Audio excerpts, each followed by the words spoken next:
The Indianapolis Public Schools Board has denounced legislation in the State House because they say it would cause the end of the 172-year-old district and negatively impact other schools in the city.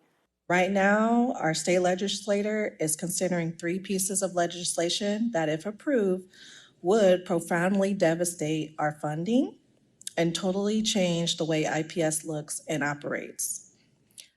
At a meeting, the 7 members of the board took turns reading a statement in opposition of bills that would reduce funding, governance, and operations.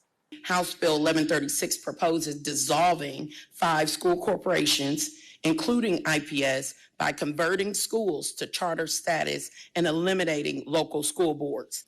Senate Bill 518 would split revenue from property taxes between district and charter schools within the IPS boundary. This would have profound consequences for our students, our staff, our families, because it would shift tens of millions of dollars from district to charter schools.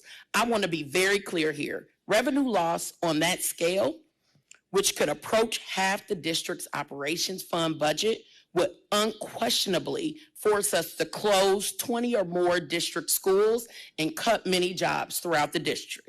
House Bill 1501 would move oversight and ownership of all IPS facilities and transportation to 2 separate appointed authorities. This bill would also give taxing authority to these new entities, increasing the odds of more taxes on IPS residents, and in 3 years, require IPS to transfer ownership of all of our facilities and transportation assets to these appointed authorities. Commissioner Gail Cosby said efforts to disrupt the district are not new, and she said the board is working to protect students and teachers.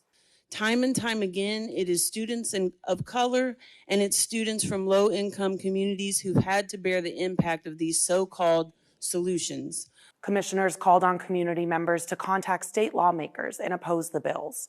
They also want input to develop their own plan to navigate these challenges rather than allowing the legislature to dictate changes. The proposed bills have not yet been heard in state house committees.